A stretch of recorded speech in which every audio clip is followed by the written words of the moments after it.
My name is Whitney Taylor. I'm a cartoonist, editor, and mom, and I'm pleased to welcome you to the 2025 Brooklyn Book Festival's virtual festival day for conversation with Becky Barnicoat, Mary Catherine Starr, and Rachel Deutsch.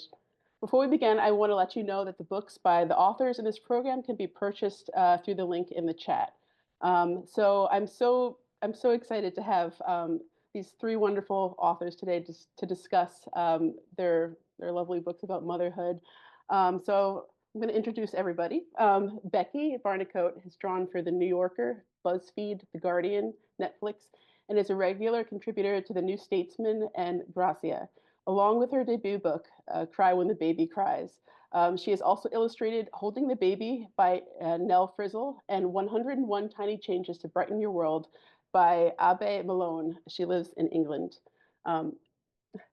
Hey. Mary Catherine Starr is an artist, graphic designer, and author of Mama Needs a Minute, a candid, funny, all too relatable comic memoir about surviving motherhood. Her popular Instagram account, Mom Life Comics, explores motherhood, marriage, and the double standards of parenting through funny, relatable, and sometimes maddening comics. She lives on Cape Cod, Massachusetts, with her husband and their two children, and her son's large collection of plastic dinosaurs. Hi, thank you for having us. Thank you for having me. And last but not least, we have Rachel Deutsch, a writer and cartoonist. Her first graphic memoir, The Mother, was published by Douglas and McIntyre in 2025. Her writings and illustrated pieces have appeared on publications including The New Yorker, McSweeney's, Prism International, The Pinch, and Mother Magazine. In 2023, she was nominated for a pushcart for her short fiction piece, Another Place. She lives in Montreal with her partner and two small children. So welcome, everybody. I'm just going to let's see if I can share this. Let's see, 1 second, share my screen.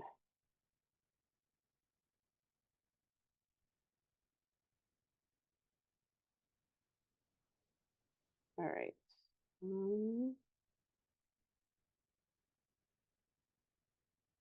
we go. And so let me just show the covers of everybody's work. This is Becky's book, Cry When the Baby Cries, Simon Schuster. The Mother, Rachel Deutsch, Douglas and McIntyre. And Mary Catherine Starr's Mama Needs a Minute from Chronicle Books. So I wanted to start, and like you feel free, anybody, to jump in. I'm not really going in any sort of order. But I'm just curious first about what was your life like as an artist before having children? Did you do comics before that, or did you start cartooning after having kids? And yeah, what did it look like before having children? Just curious. If it's okay to go, before I wrote my book, I was working at BuzzFeed and as a cartoonist, and we were drawing kind of relatable comics about our life. So when I had a baby, it kind of made sense to draw about that. And yeah, I started to post comics about life with a newborn on my Instagram account, and it was really heartening to get lots of comments underneath the cartoons from other parents saying, "Oh yeah, this is what it's like." And yeah, it became this really nice way to connect with other struggling parents, sort of isolated at home with their baby. Thank you.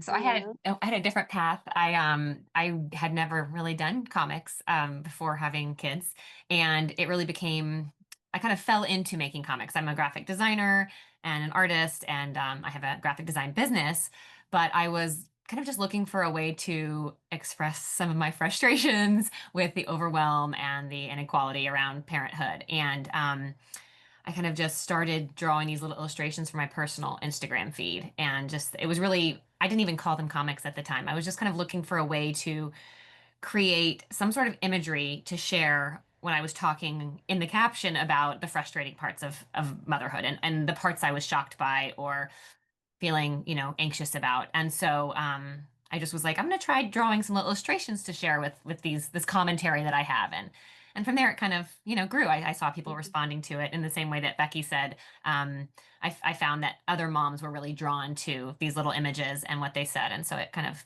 that's how I started. And then, kind of the rest is history. Wonderful. Yeah, for me, it kind of followed a similar trajectory, and I kind of drew on my own before that, but didn't really share it too much publicly. In my other life, I'm a social worker and a teacher, and but I found this kind of drawing as a way of like really kind of expressing what I was going through, like the good, the bad, the sad, the scary, the hilarious.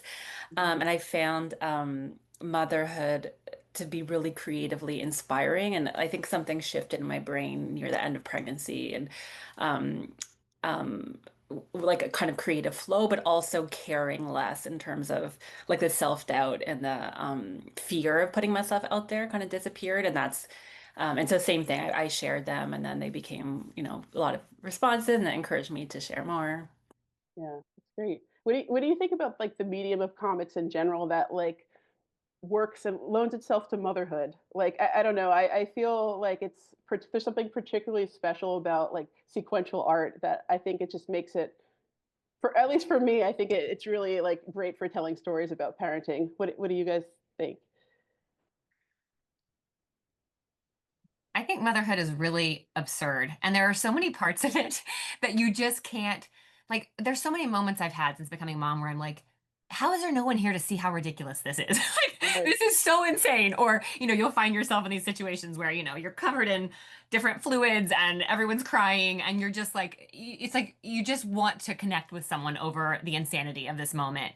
And so for me, comics are a really great way to do that because you can exaggerate, in your drawings. And I think all of us did this in different ways in our books. Like you can, depict yourself as a puddle on the floor, or you can depict yourself, head to toe, just looking like you've been ravaged by wild beasts, right? So, for me, it's just, I love the exaggeration and the way that you can really capture some of the intense emotions and intense absurdity of motherhood through comics. And I think you can write that, but I think drawing it feels like such an immediate, yes, this is perfect example from Becky. But yeah, you can just capture it in such a different way, I think, through that. Yeah. Here's an example from my book. Yeah, I was just pulling this one up because I was like, I feel like this perfectly illustrates your point, Yes. really very well. So Yeah, thank and I think a you. lot of people I've heard from a lot of people who respond to this image because they feel it too. And that's how I felt reading Rachel and Becky's books. There were so many images where I'm like, I don't even have to read Mhm. this. I just know that feeling viscerally, and I love that about Right, comics. right.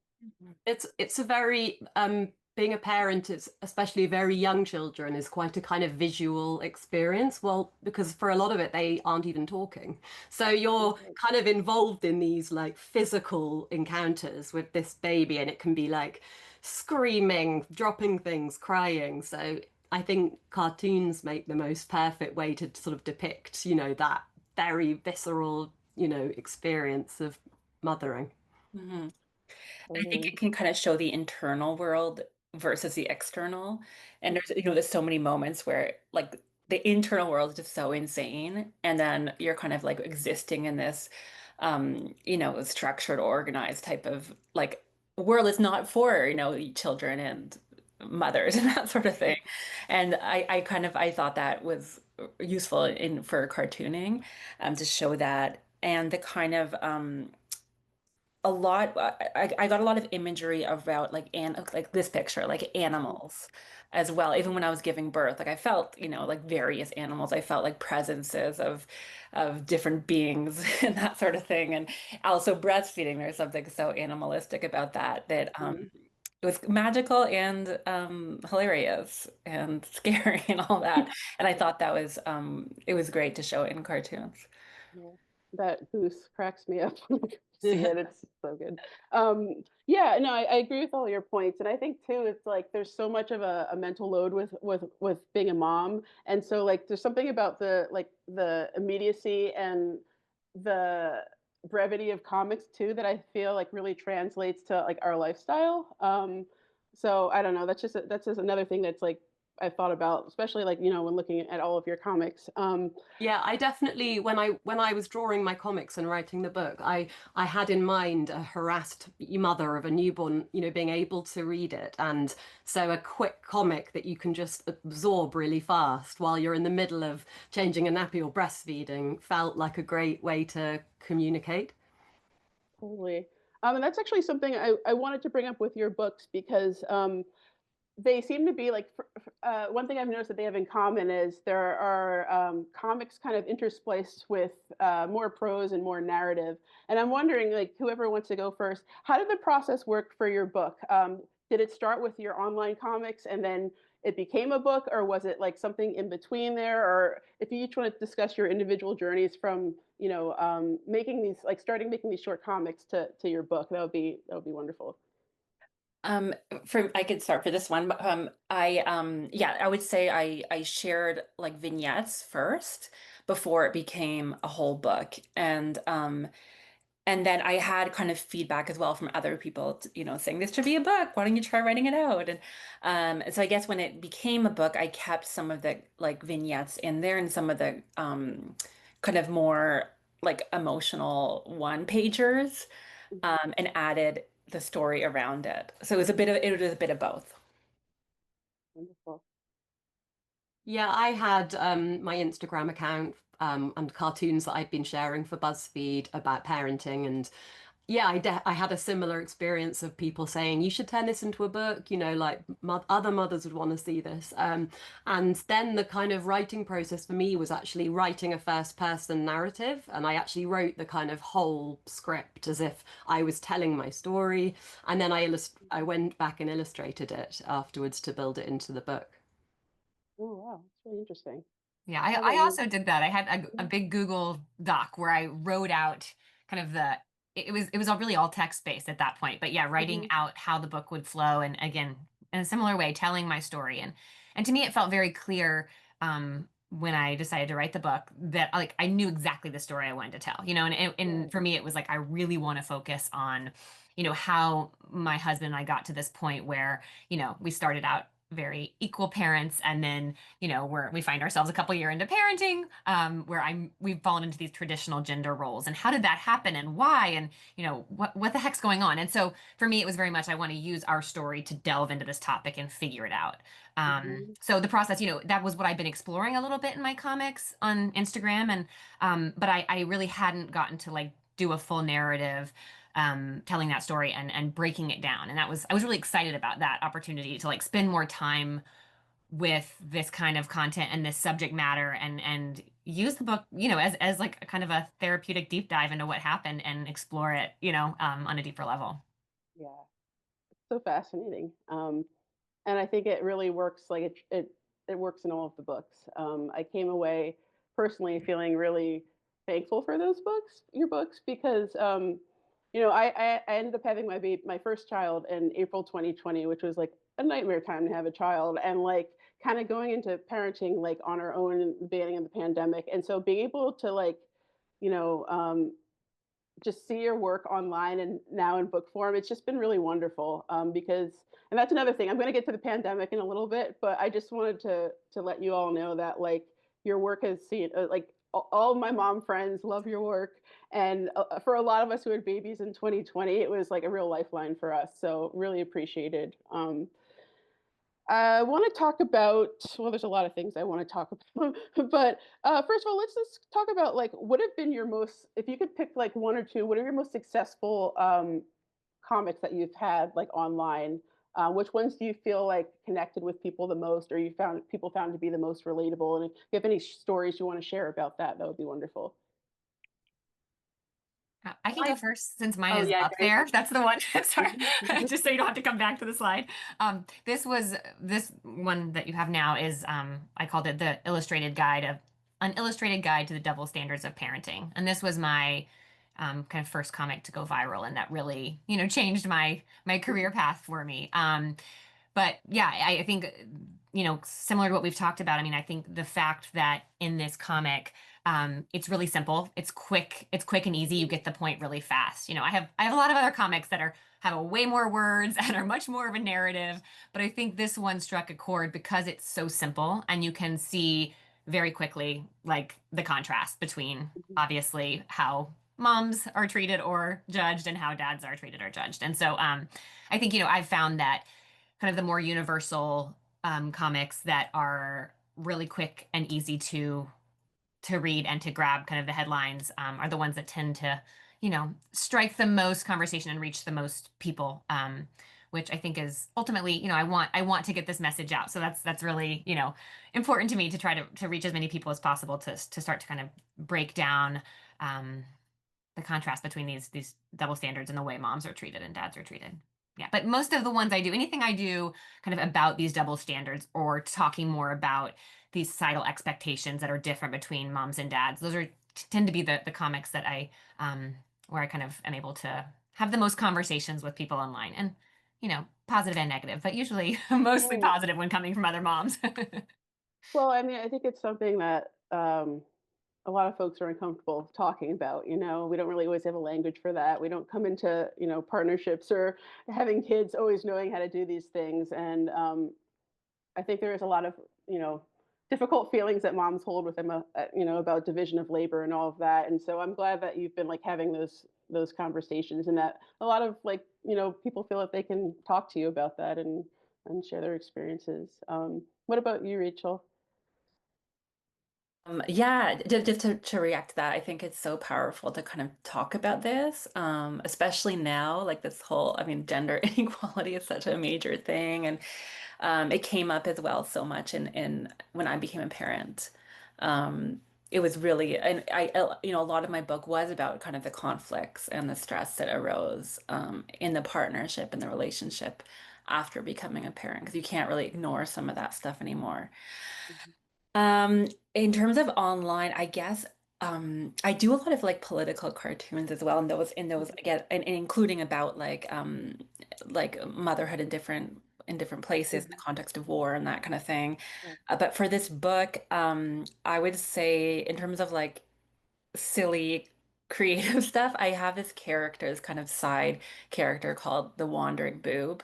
And it's like as if, when I would breastfeed, I'd be like in the chair with the baby in this whole world. And I would kind of imagine my free boob just kind of going off into, the workplace or going off for the night. And so I would illustrate that. It's kind of gross in a way for especially people who've never breastfed find it disgusting. But Trying to see if I I don't didn't think I find it added that. the slide, I think but you have it. I didn't find it yeah, does. But it's just, yes, the boob goes off. And those were pretty popular. Whenever I share those, people are like, yes, wandering boob. it's great. How about you, Becky? Yeah, I love that. I think people are really kind of eager to see the darker side of motherhood. And yeah, for me as well, I wrote a comic for the New Yorker called Sleep When the Baby Sleeps and Other Great Parenting Advice. And I suggested other things that mothers might be doing at home alone with their baby, like cry when the baby cries, or drool when the baby drools, stare into space when the baby stares into space. And kind of, it kind of conjured an image of a darker mother, a darker style of motherhood, and you're trapped at home alone, just you and a baby, maybe struggling, maybe suffer mental, your mental health is suffering. And I think it really resonated with women to see motherhood depicted like that, like not fluffy sheepskins and 2 weeks with this guy. I'm so happy, like this is real. Like I'm isolated at home, I'm bleeding, I'm injured, I have to care for a child. What the hell is going on? And that was kind of big inspiration for the rest of the book as well. Yeah, I mean, motherhood's like a great. It's so full of like humorous and like gross and just like otherworldly moments. So I think it's really helpful not to sugarcoat things for new moms and people are even considering having children. So I think that all of your books are really successful in that way, and also too in showing how relationships shift. I found like something interesting, Rachel, in your book too, is like your relationship with your mother and how that affected like your fears about becoming a mom, for instance. And just like really really good and like real stuff. On the flip side, I'm like curious, have you had a comic or a piece or something that was considered controversial or something that just did not like sit well with people, and how did like what came of that, how did that go, and like what did you learn from that experience, if anything? I don't know for this. I have a lot of stuff where people react strongly, but I think for this stuff, not as much. Um, I could say like over the last few years of when I started when the book was kind of getting finished and coming out was also the time that um Palestine was getting bombarded and I'm Jewish and I was in touch with I have a friend in Gaza and we were communicating this whole time and I ended up putting her in my acknowledgments. Mhm. So that kind of influenced me a lot. And when I would draw about her, that kind of thing, people would kind of react because I think there's kind of there's a dehumanization going on. And I think there's kind of mothers, there versus mothers here and their experience there versus here. And I would say like I get a lot of pushback around that kind of stuff. And I try to always approach through kind of like feelings and what the relationship is like and what the experience is like, as I did in my book. I'm trying to be honest about relationships and all of that. So I would say that I get a lot of kind of pushback, but not so much about this book. Gotcha. Yeah, no, I've seen a lot of your comics about Gaza. I think they're really wonderful, and it's hard as a parent to see those images and to see what's happening and to not you can't look away. It's really tough. So I really appreciate your advocacy. Um, what about you, Becky? Yeah, I think I was certainly worried that I would have pushback. Writing about motherhood, I was wary of being accused of complaining, of moaning. I made this choice to become a parent, and now I'm moaning about it. I'm ungrateful for my children. All of those thoughts went through my head when I was writing the book. And I went through IVF to have a baby, so it was something I wanted so much. And even though it was incredibly hard, I was grateful and and so you have those two experiences at once. You're sort of suffering and you're incredibly joyful, which is a very weird emotional cocktail. And I think it kind of sends your head into a spin. You almost don't know how you feel. You're swinging between these states. You're looking into your baby's eyes and feeling so much love, and then you're like looking at your cesarean scar and wondering if you're internally bleeding and are you about to die. So Yeah. just the extremity of experience. But actually, I didn't have an awful pushback. I think mothers really, other parents, mothers and fathers, saw themselves in the book, and understood, that sort of two sides to that experience. Right. How about you, Mary Catherine? Yeah. Well, similarly, the book, I feel like what I love about writing a book about this is that in order to get upset about it, someone has to read the whole book. So I've had a lot of trolls on the internet and there's a lot of people who don't like my work on Instagram. But in terms of the book, it's been nice because I feel like the people who actually read the book are the people who are meant to be reading it and are really getting something from it.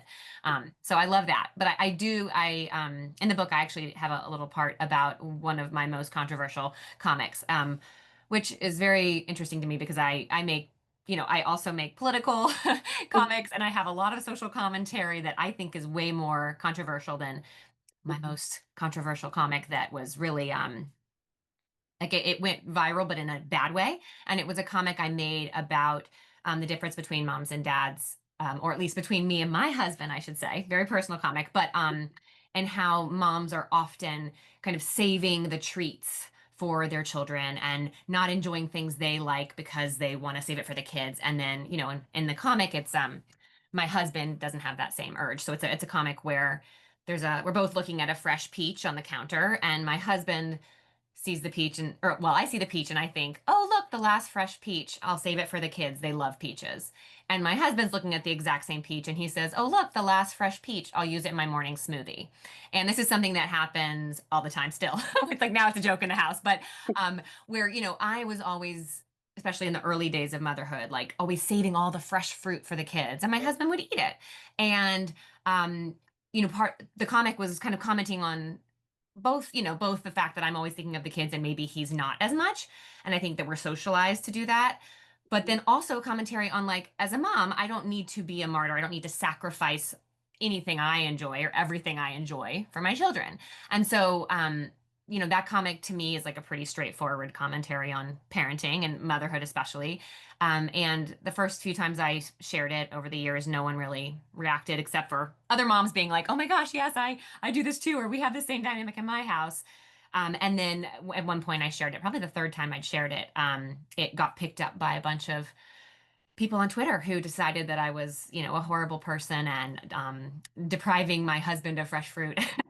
Oh my And goodness. being, I sit at home making comics all day while he's off working all these jobs. And, just the internet did what the internet does. And so I do talk about that in the book simply because I think to me, it really felt like a lesson in being a woman and a mother, speaking about some of the inequities or some of the just the dynamics at play and being a mother in this world. And it was, even though to me it felt like it was very basic, it was really taken out of context, and I was turned into this like horrible abusive wife for making this comic. And so I learned a lot from that, and it was able to be turned into this kind of taking back the power thing from really my Instagram community, and it became this movement we were calling like the eat the damn peach, and it was really moms were sending me pictures of them eating the fresh fruit that they usually didn't eat. And so I think it all in the end turned out to be a positive. But yeah, I've learned so much about what it's like to be just a woman on the internet speaking about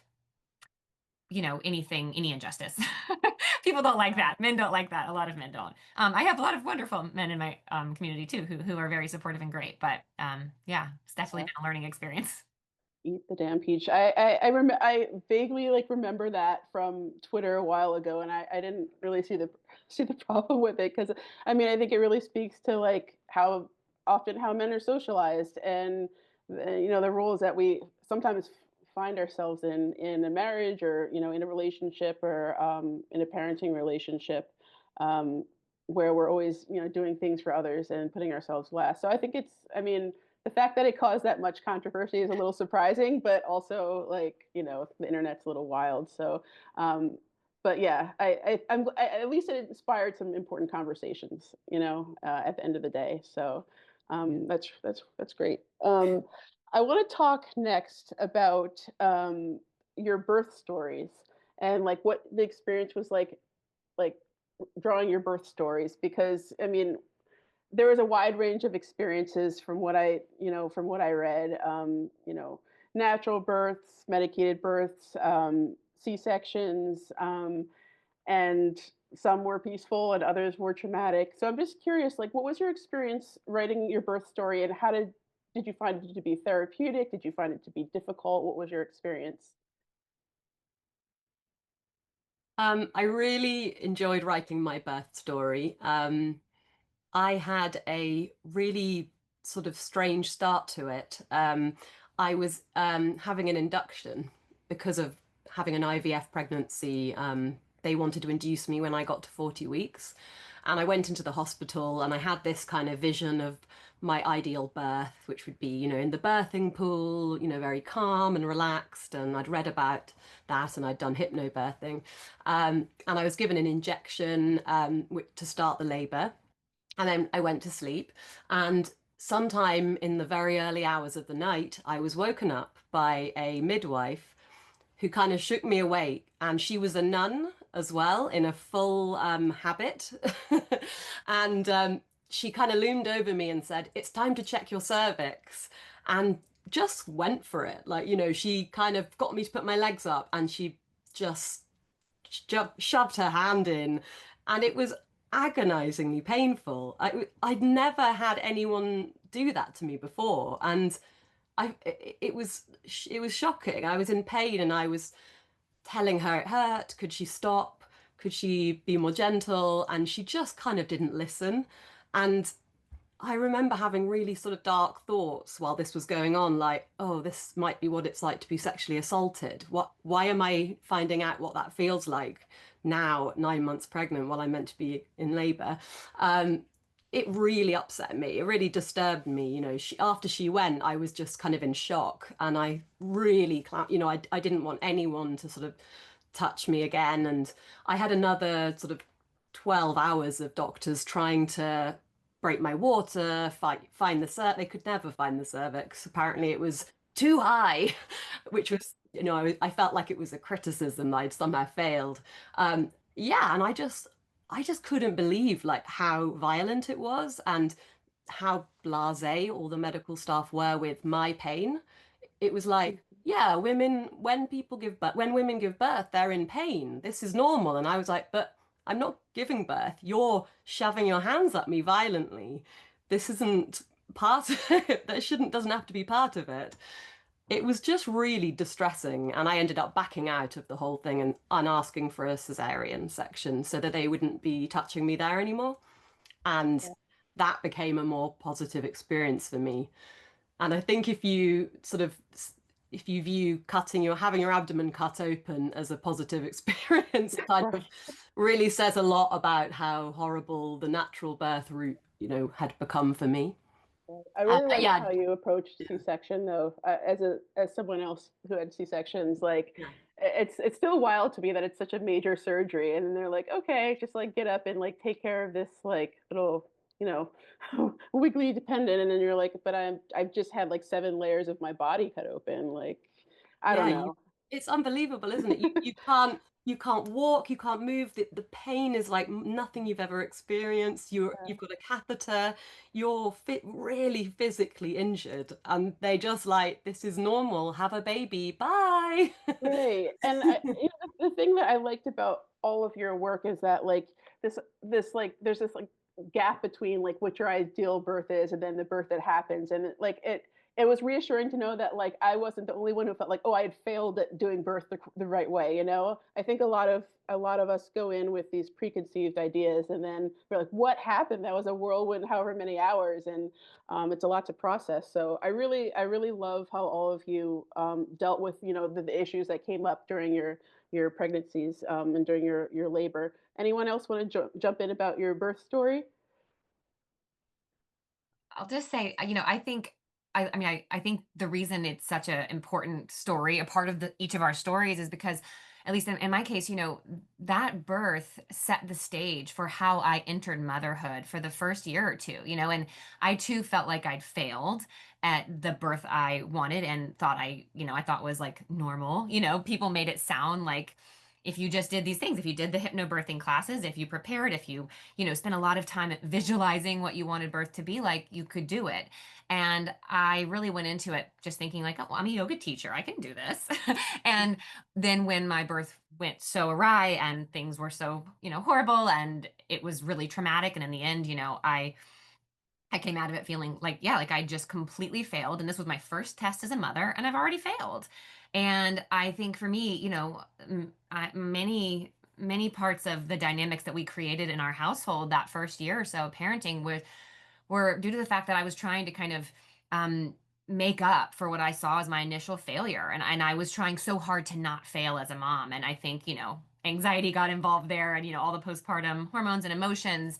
But I think, I had a very different birth with my second, and that whole postpartum experience was very different, just because of how that birth went. So, I think as a culture, I think now more women are giving more time and space to what happened during their birth. But I think as a culture in general, we just kind of think, oh, healthy mom, healthy baby, you're good. And I think there's a lot more to unpack, and a lot of us are unpacking that for a long time after becoming a mom. So I think that, to me, that was kind of why I think, at least for me, it was really important to include my birth story in this book about motherhood.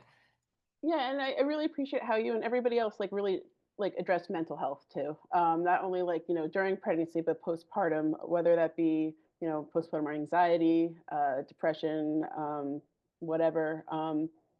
It's something we're starting to talk about a lot more, and also even just things like discussing taking medication like during pregnancy, or things like that. I think it's really nice that we're starting to have these conversations, and there's like less stigma around them, because it's really they're life-saving conversations, honestly. So Rachel, what about you?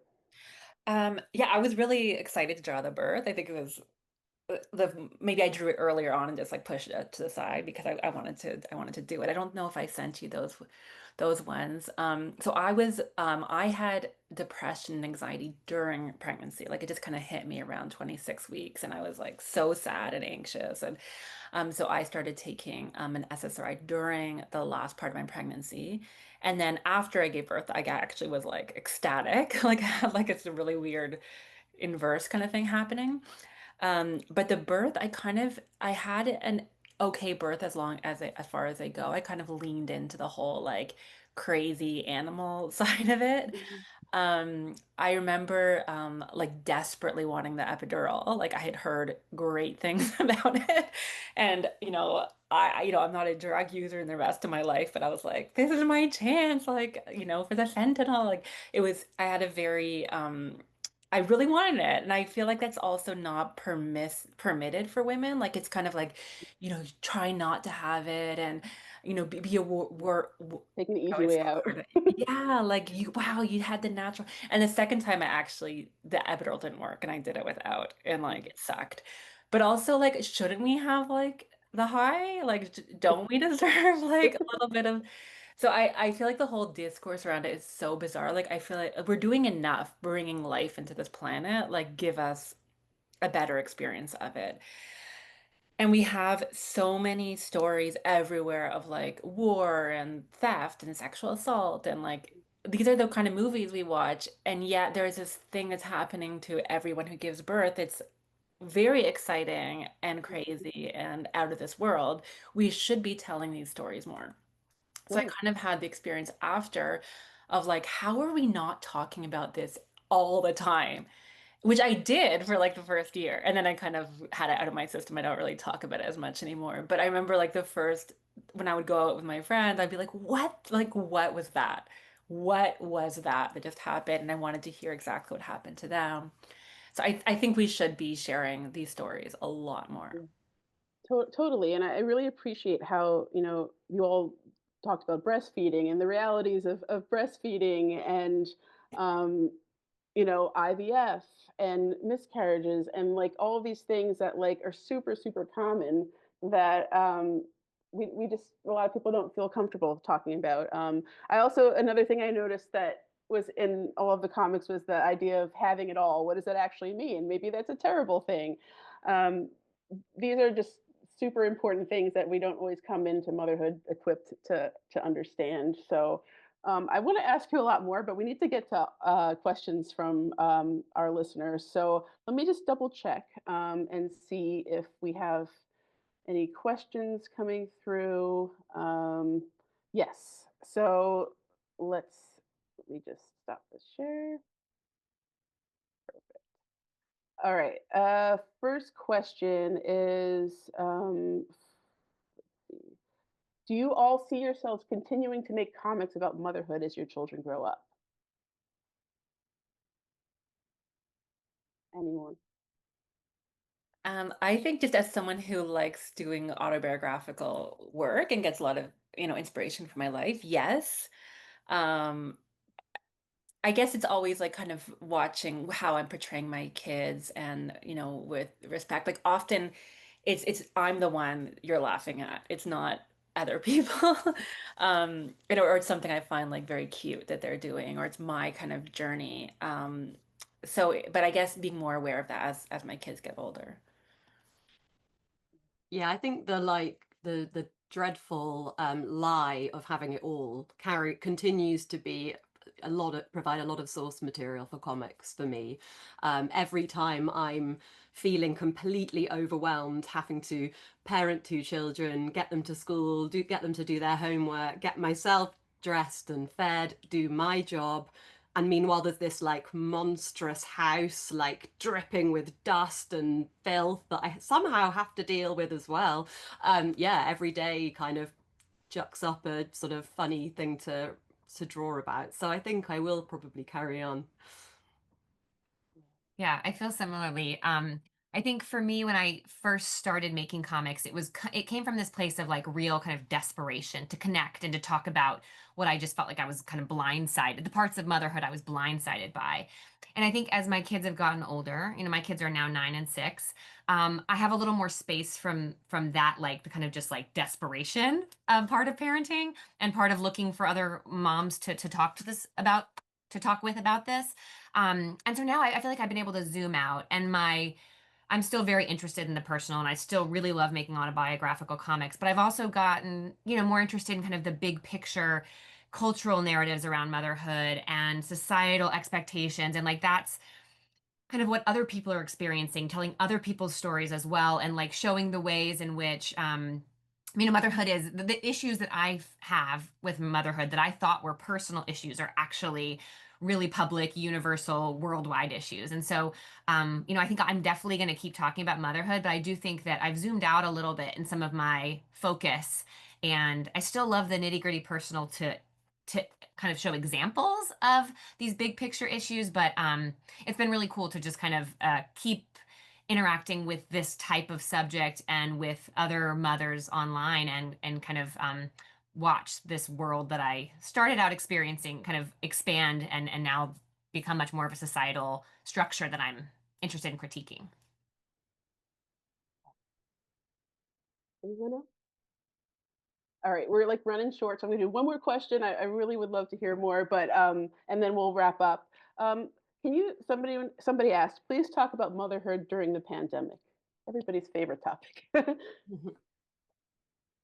I feel like parenting in the pandemic exacerbated parenting as it is anyway.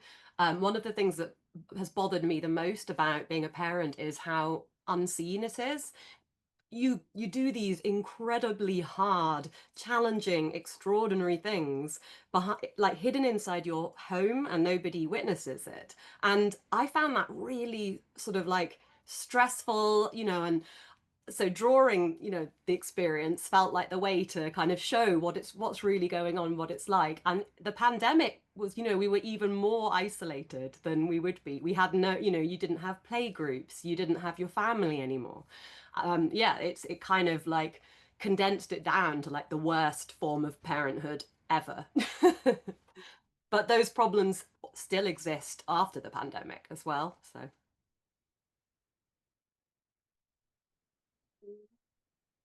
We're Rachel, gonna do go. you yeah, Go ahead, go. Rachel. Okay. Yeah, so I had my second kid in the beginning of the pandemic, and it was so stressful because we didn't even know if like my birth partner would be in there with me. We didn't know if the doula could come or anything. And it was even the night of, we didn't know. And I was sent in alone for most of it, and it was terrible. So definitely more of a challenge than in terms of the pressure on the relationship was also so difficult. Yeah, and I felt, I care a lot about the invisible labor and kind of mental load of motherhood, and that was for me has been kind of the biggest challenge, and or kind of the ongoing challenge, the biggest challenge that's continued for 8 or 9 years now. But for me, I feel like the pandemic made that labor, so much of that labor fell on mothers, even more than it already does, and it's already way out of whack. And then I think it was even more invisible too, because it's already invisible, and then now we're all in our homes, and there's just like I think the village was whatever little village people had was completely gone. And then the invisible labor got to bigger and became more invisible. And I just think all of that was like a perfect storm for moms to feel completely, obviously burnt out and really unseen. And I think the unseen part of it's was really hard Yeah.